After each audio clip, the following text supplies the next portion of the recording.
Hello friends, welcome to Target maths.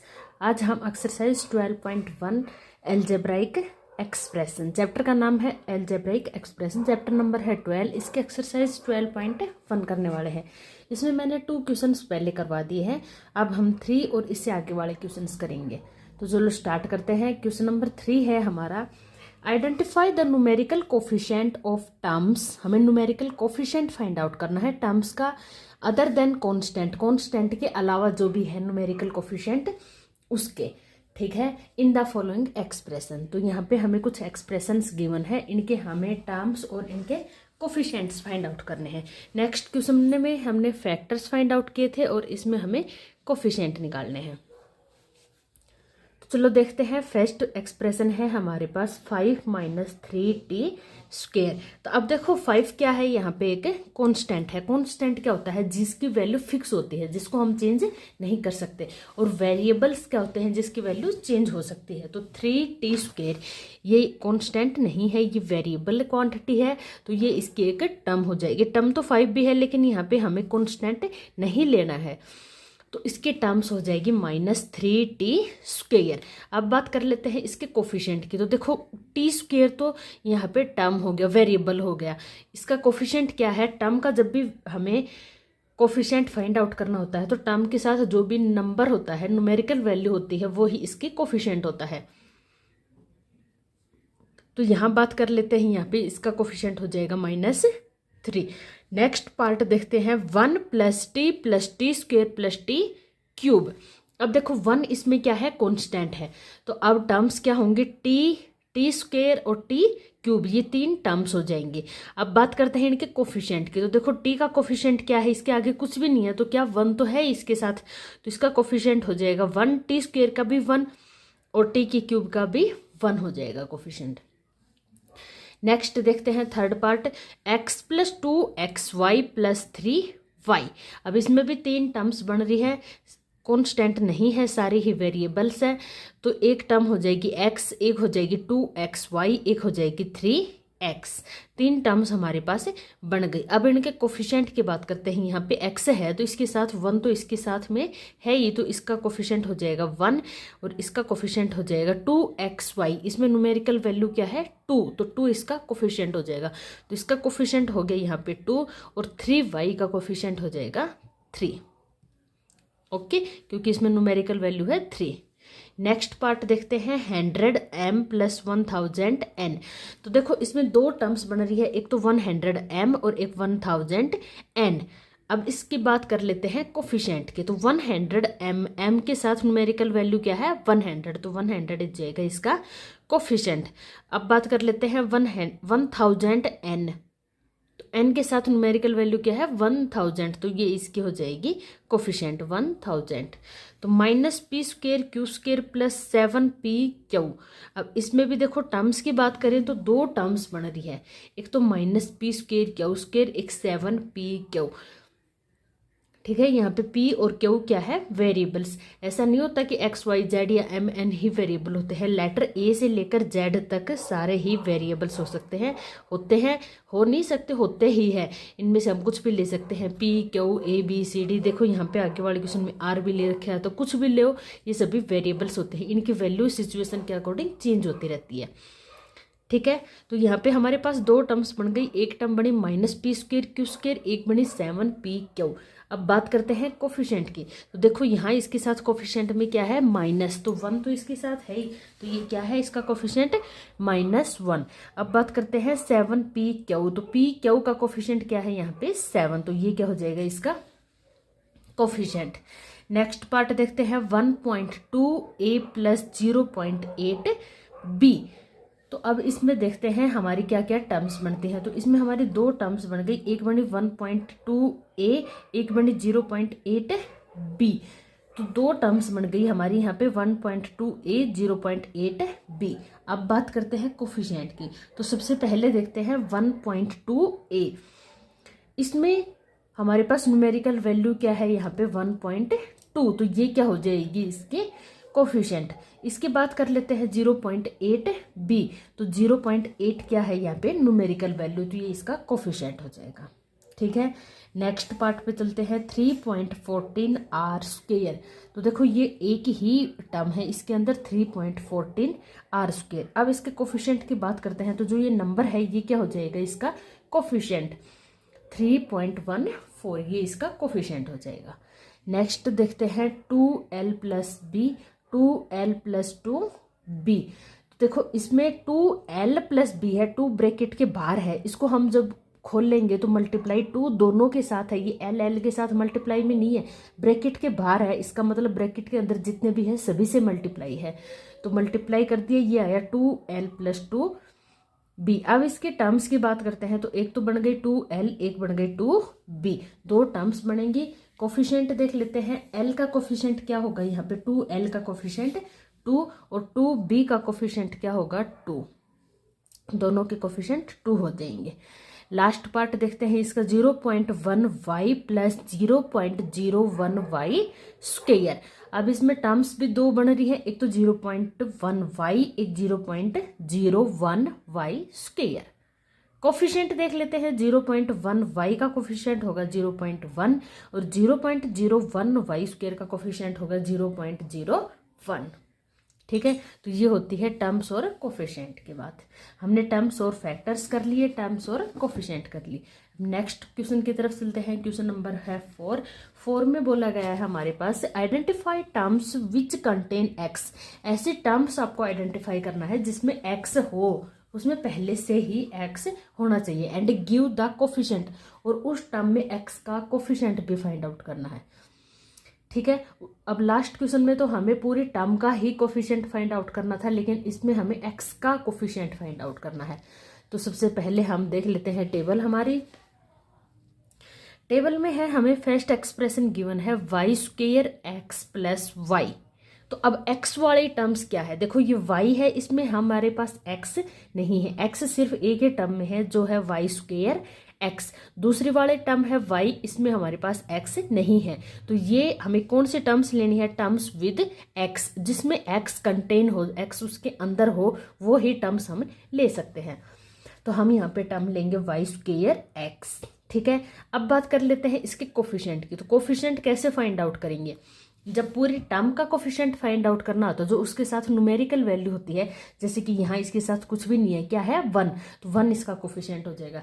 लेकिन इसमें हमें क्या फाइंड आउट करना है, कोफिशिएंट ऑफ एक्स, एक्स का कोफिशिएंट फाइंड आउट करना है। तो एक्स को आप छुपा लो और उसके अलावा जो भी प्रोडक्ट में उसके साथ है वही इसका क्या होगा, कोफिशिएंट। तो हम एक्स को छुपाते हैं तो इसके साथ प्रोडक्ट में और क्या है, वाई स्क्वेयर, तो वाई स्क्वेयर क्या हो जाएगा, इसका कोफिशिएंट। तो वाई स्क्वेयर हो गया इसका कोफिशिएंट। नेक्स्ट देखते हैं 13y square minus 8y x. तो इसकी बात करें तो देखो 13y स्क्वेयर, इसमें x कंटेन नहीं है, x इसके अंदर नहीं है, तो ये टर्म्स हम नहीं ले सकते।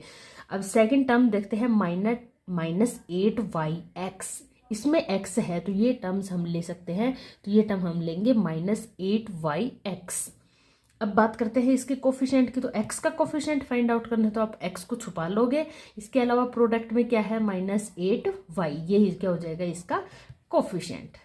ठीक है, नेक्स्ट पार्ट पे चलते हैं। ये नेक्स्ट पार्ट है x प्लस वाई प्लस 2। तो इसमें x वाले टर्म्स क्या कितनी है, सिर्फ एक ही टर्म है जिसमें x है, वो है x। ठीक है, तो अब इसके कोफिशिएंट की बात कर लेते हैं। x के साथ यहाँ पे कुछ नहीं है, तो अगर इसको छुपाते हैं तो कुछ भी नहीं है, तो इसका मतलब इसके साथ क्या है 1, तो इसका कोफिशिएंट कितना हो जाएगा 1। नेक्स्ट पार्ट देखते हैं 5 प्लस जेड एक्स। 5 और z में तो x है नहीं, सिर्फ z x में ही x है, तो इसकी टर्म हो जाएगी z x। अब कोफिशिएंट की बात करते हैं, x को हम छुपाते हैं तो यहाँ क्या बचा, सिर्फ z, तो z ही इसका क्या हो जाएगा कोफिशिएंट। नेक्स्ट पार्ट देखते हैं 1 प्लस एक्स वाई। अब देखो यहाँ दो टर्म्स में x है, एक तो x में और एक x y में, तो यहाँ हमने दोनों टर्म्स लिख दी x और x y। अब x को हम छुपाते हैं तो फर्स्ट टर्म में देखते हैं इसके साथ क्या है, मल्टीप्लाई में सिर्फ 1, x तो खुद के साथ ही मल्टीप्लाई होगा ना, तो 1 के साथ तो ही x आएगा, तो इसका कोफिशिएंट क्या हो जाएगा 1। नेक्स्ट की बात करते हैं, जब हम x को छुपाते हैं तो इसके साथ क्या बचा प्रोडक्ट में y, तो क्या हो जाएगा y इसका कोफिशिएंट, तो यहाँ पे y इसका कोफिशिएंट हो गया। नेक्स्ट पार्ट देखते हैं 12xy² प्लस 25। अब इसमें हम x वाले टर्म्स देखते हैं। सबसे पहले हमारे पास x वाले टर्म्स क्या है, 12xy²। ठीक है, तो 12xy² इसके टर्म्स हो जाएगी। इसमें हम बात करते हैं इसके कोफिशिएंट की, तो हम x को छुपा लेते हैं। तो इधर देखते हैं तो क्या है 12 और इधर है y², तो 12y² इसके साथ प्रोडक्ट में है, तो यही इसका क्या हो जाएगा कोफिशिएंट। ठीक है, लास्ट पार्ट देखते हैं इसका 7x प्लस xy²। तो इसमें देखो x कंटेन वाली दो टर्म्स हैं, एक है 7x, एक है xy²। ये दोनों टर्म्स हो जाएंगे इसके साथ 7x और xy²। अब इसके बात कर लेते हैं कोफिशिएंट की। तो देखो फर्स्ट टर्म में जब हम x को छुपाते हैं तो इसके साथ प्रोडक्ट में और क्या बचता है 7, तो ये इसका कोफिशिएंट हो जाएगा। इसमें हम x को छुपाते हैं तो इसके साथ प्रोडक्ट में क्या बचता है y², तो ये इसका कोफिशिएंट हो जाएगा। ठीक है, तो इस टाइप से हम x के कोफिशिएंट या y के कोफिशिएंट, जिसके भी कोफिशिएंट निकालने हो उसको छुपा लो, बाकी जो प्रोडक्ट में बच जाए टर्म्स में वही इसका कोफिशिएंट हो जाएगा। नेक्स्ट क्वेश्चन देखते हैं, identify terms which contains y²। ऐसे टर्म्स लेनी है जिसमें आपके पास y² हो and give the coefficient of y², और y² का ही कोफिशिएंट हमें फाइंड आउट करना है। तो चलो देखते हैं, हमारे पास यहाँ पे सिर्फ 3 पार्ट है। फर्स्ट पार्ट में है 8 माइनस xy²। तो अब देखो यहाँ पे y² आ रहा है, तो सिर्फ ये ही एक टर्म होगी जिसमें y² कंटेन्स होगा। तो हमने टर्म ले ली, हमारी टर्म आई -xy²। तो ये हमारी टर्म बन गई -xy²। अब हमें y² का कोफिशिएंट फाइंड आउट करना है। हम y² को छुपा लेंगे, इसके अलावा यहाँ इसके साथ प्रोडक्ट में और क्या है -x, तो ये क्या हो जाएगा इसका कोफिशिएंट। तो -x कोफिशिएंट हो गया y² का। नेक्स्ट पार्ट देखते हैं 5y² प्लस 7x। अब हमें ऐसे टर्म्स लेनी है जिसके साथ मल्टीप्लाई में क्या हो y²। जिस भी टर्म में y² है वो ही टर्म लेंगे और नहीं ले सकते। तो देखो यहाँ 5y² ही ऐसी है जिसमें y² है, 7x में y² नहीं है, तो ये टर्म हम नहीं ले सकते। तो हमारी यहाँ पे एक ही आई 5y²। y² को छुपाते हैं तो इसका कोफिशिएंट क्या आया 5, तो 5 इसका कोफिशिएंट हो जाएगा। नेक्स्ट पार्ट देखते हैं 2x²y। यहाँ पे y है, हमें y² वाले टर्म्स लेनी है, तो इसको भी नहीं ले सकते। नेक्स्ट है -15xy²। हाँ, इसमें y² है तो ये टर्म्स ले सकते हैं, और 7y², ये भी y² है तो ये भी टर्म्स ले सकते हैं। तो ये दोनों टर्म्स ले लिए हमने, -15xy² और 7y²। अब इसके कोफिशिएंट की बात कर लेते हैं। तो y² को यहाँ छुपाते हैं तो इसका कोफिशिएंट क्या बचा -15x, तो ये इसका कोफिशिएंट हो जाएगा -15x। नीचे वाले में बात करते हैं, ये है 7y²।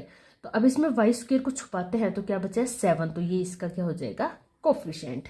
तो इसका कोफिशिएंट हो गया 7। नेक्स्ट देख लेते हैं क्वेश्चन नंबर 5। क्वेश्चन नंबर 5 है हमारे पास, classify into monomial, binomial and trinomial. हमें यहाँ पे कुछ एक्सप्रेशंस गिवन है, हमें इनको मोनोमियल, बाइनोमियल और ट्राइनोमियल में डिवाइड करना है। तो देखो जिस भी एक्सप्रेशन में सिर्फ एक ही टर्म है वो होता है मोनोमियल, जिसमें 2 टर्म्स होती है वो होता है बाइनोमियल, और जिसमें 3 टर्म्स होती है वो होता है ट्राइनोमियल।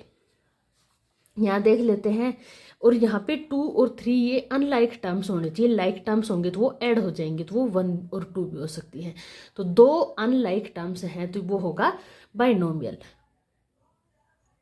फर्स्ट पार्ट देख लेते हैं 4y - 7z। तो देखो y और 4y और 7z क्या है अनलाइक टर्म्स हैं, और 2 टर्म्स हैं, तो क्या हो गया ये बाइनोमियल। सेकंड देखते हैं y², सिर्फ एक ही टर्म है तो ये क्या हो गया मोनोमियल। इसकी बात कर लेते हैं x plus y minus xy। तो इसमें कितने टर्म्स है 1 2 3 टर्म्स हैं और अनलाइक टर्म्स है, तो ये क्या बन गया ट्राइनोमियल। 100 नंबर है, बड़ा है, लेकिन टर्म तो सिर्फ एक ही है ना, नंबर तो एक ही है, तो ये क्या बन गया मोनोमियल। नेक्स्ट देखते हैं a b minus a minus b, ये क्या होगा, इसमें कितने टर्म्स हैं 3, 1 2 3 टर्म्स है, तो ये बन गया हमारा ट्राइनोमियल। ठीक है, नेक्स्ट है 5 - 3 टी, दो टर्म्स हैं और अनलाइक टर्म्स हैं, तो ये क्या बन जाएगा, बाइनोमियल। लाइक टर्म्स होते हैं जिसमें सेम वेरिएबल्स होते हैं, जिस भी अलजेब्राइक एक्सप्रेशन में सेम वेरिएबल्स होते हैं, जैसे कि 4x 7x, ये दोनों क्या होंगे, लाइक टर्म्स। और 7x 5y ये क्या होंगी, अनलाइक टर्म्स। तो ये लाइक टर्म्स होती है जिसमें सेम अलजेब्राइक वेरिएबल्स होते हैं, और अनलाइक टर्म जिसमें सेम अलजेब्राइक एक्सप्रेशन वेरिएबल्स नहीं होते। ठीक है, नेक्स्ट देखते हैं 4p² क्यू माइनस 4p² तो देखो इसमें दो टर्म्स हैं, यहाँ पे p² क्यू है, यहाँ पे p² है, यहाँ पे p की स्क्वायर है, यहाँ पे p है, यहाँ पे q है, यहाँ पे q की स्क्वायर, तो दो डिफरेंट टर्म्स हैं, तो ये हो गया बाइनोमियल। नेक्स्ट देखते हैं 7mn, ये होगा सिर्फ एक ही टर्म है तो मोनोमियल। नेक्स्ट है हमारे पास z² माइनस 3z प्लस 8, तो इसमें तीन टर्म्स है 1 2 3, तो कितने क्या हो गया, ये ट्राइनोमियल। नेक्स्ट है a² प्लस b², इसमें दो टर्म्स हैं और अनलाइक टर्म्स है, तो क्या बन गया, ये बाइनोमियल। नेक्स्ट देखते हैं, नेक्स्ट पार्ट है हमारे पास z² प्लस z, इसमें दो टर्म्स हैं और अनलाइक टर्म्स है, तो क्या बन गया, ये बाइनोमियल। नेक्स्ट और लास्ट पार्ट है इसका 1 प्लस x प्लस x², तो देखो तीन टर्म्स हैं, एक है 1, एक है x और लास्ट है x², तो ये तीन टर्म्स है, तो क्या बन गया, ये ट्राइनोमियल। ठीक है, तो ये हो गया हमारे binomial, trinomial, monomial. Next question आता है question number 6, state whether a given pair of terms is of like और अनलाइक टर्म्स। हमें ऐसे पेयर्स बनाने हैं, कौन पेयर्स लाइक है और एक पेयर को ऐसा है जो अनलाइक टर्म्स का है। देखते हैं, सबसे पहले बात करते हैं, यहाँ पे है 1 और 100, इन दोनों की बात करते हैं, तो देखते हैं दोनों ही कॉन्स्टेंट है, दोनों ही कॉन्स्टेंट है, तो सेम एक्सप्रेशन है, सेम अलजेब्राइक वेरिएबल्स है, कांस्टेंट है दोनों, तो ये क्या होगा, लाइक टर्म्स। नेक्स्ट है -7x 5/2x, तो देखो इसमें वेरिएबल्स की बात करते हैं, इसके साथ कोफिशिएंट में चाहे कुछ भी हो उससे हमें कोई फर्क नहीं पड़ता। हमारा लाइक और अनलाइक टर्म्स देखनी हो तो सीधा सा फोकस किस पे रहेगा, वेरिएबल्स पे। अगर वेरिएबल्स सेम है तो लाइक टर्म्स, अदरवाइज नहीं है। तो देखते हैं, ये है -7x 5/2x, तो दोनों के वेरिएबल क्या है, x, तो क्या होगी, लाइक टर्म्स। नेक्स्ट है -29x और -29y, अब कोफिशिएंट सेम है लेकिन वेरिएबल्स डिफरेंट है। देखो यहाँ पे x है और यहाँ पे y है, तो दोनों वेरिएबल्स डिफरेंट है, तो ये कैसी टर्म होगी, अनलाइक टर्म्स। इधर है 14xy और इधर है 42yx।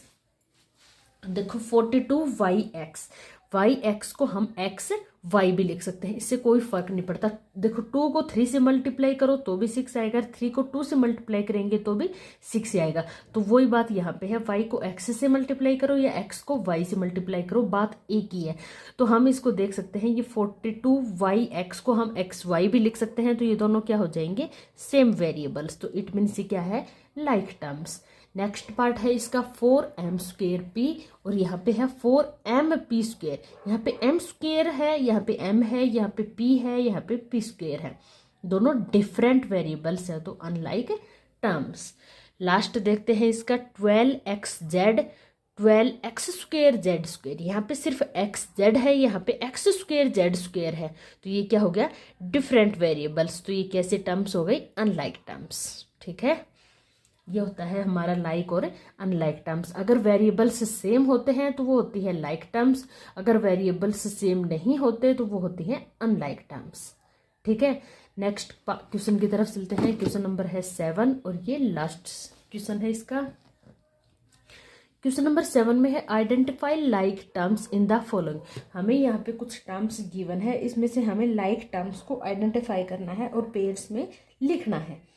ठीक है, यहाँ पे कुछ टर्म्स हमें गिवन है, तो हम लाइक टर्म्स देख लेते हैं। तो सबसे पहले हमें टर्म गिवन है -xy²। अब हमें एक ऐसी टर्म लेनी है जिसमें वेरिएबल -xy² है हमारे टर्म, तो उसमें xy² आना चाहिए, उसके साथ कांस्टेंट कुछ भी हो सकता है लेकिन वेरिएबल xy² ही होना चाहिए। तो देखो इसके साथ क्या है, 2xy square, xy square xy square, तो ये दोनों क्या हो जाएंगे लाइक टर्म्स। ये हमने यहाँ पे लिख दी है।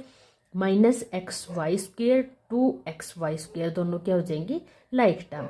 नेक्स्ट टर्म देखते हैं -4yx स्क्वेयर। अब यहाँ पे है yx स्क्वेयर, एक तो yx स्क्वेयर है, तो यहाँ पे देखते हैं, यहाँ लास्ट में है ये रहा एक्स स्क्वेयर y या yx स्क्वेयर, बात एक ही होती है, ठीक है। आगे पीछे करने से मल्टीप्लाई में कोई फर्क नहीं पड़ता। कोम्यूटेटिव प्रॉपर्टी यहाँ पे यूज हो रखी है।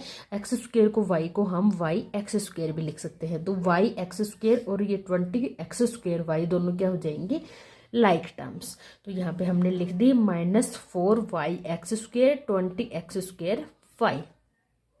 नेक्स्ट बात करते हैं 8x स्क्वेयर।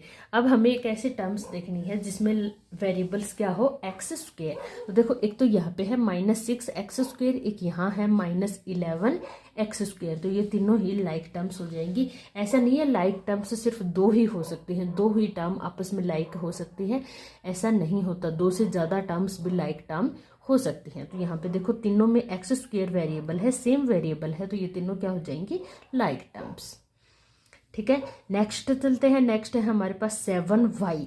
अब y वाला कोफिशिएंट, y वाला वेरिएबल्स ढूंढना है, तो यहाँ पे है y, तो 7y की लाइक टर्म हो जाएगी y, ये हमने यहाँ पे लिख दी है।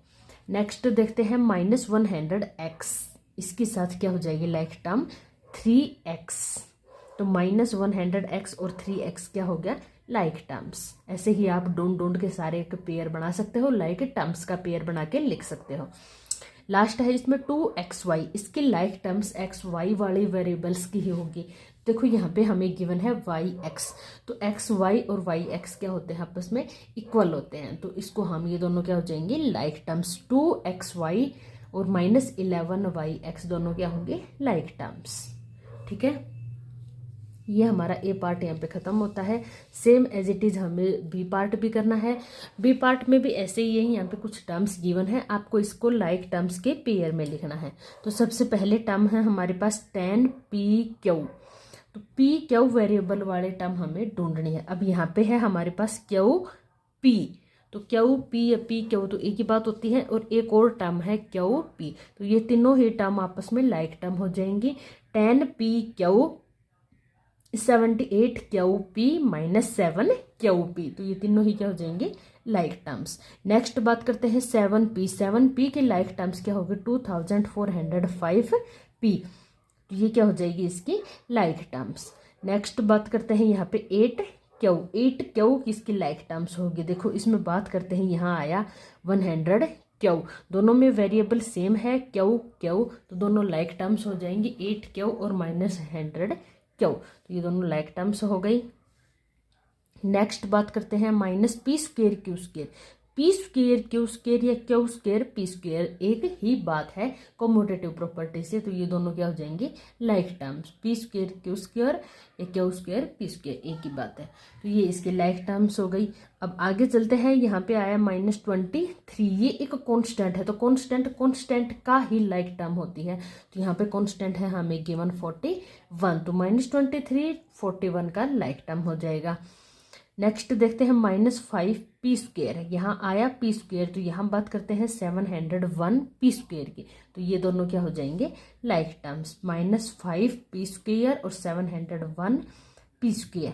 लास्ट बच गया इसमें यहाँ पे p square q, 13p square q या p स्क्वेयर, तो ये देखो दोनों इक्वल होते हैं, तो ये p स्क्वेयर q और p स्क्वेयर इक्वल हो जाएंगे, तो ये दोनों कैसे हो जाएंगे लाइक टर्म्स। तो 13p स्क्वेयर q और p स्क्वेयर क्या हो जाएंगे लाइक टर्म्स, ठीक है। तो इस टाइप से आप लाइक टर्म्स के पेयर बना सकते हो। बस आपको क्या ध्यान रखना है कि वेरिएबल्स सेम होने चाहिए। यहाँ पे p q है तो इसकी लाइक पेयर वाले टर्म में भी p q ही आना चाहिए, q p या p q हो सकता है। तो इस टाइप से आप इन टर्म्स के लाइक टर्म्स के पेयर बना सकते हो, ठीक है। तो हमारी यहाँ पे एक्सरसाइज खत्म होती है। अगर आपको मेरी वीडियो पसंद आए तो मेरे चैनल को लाइक करें, शेयर करें और सब्सक्राइब करें। आपके सपोर्ट के लिए थैंक यू। मिलते हैं नेक्स्ट वीडियो में।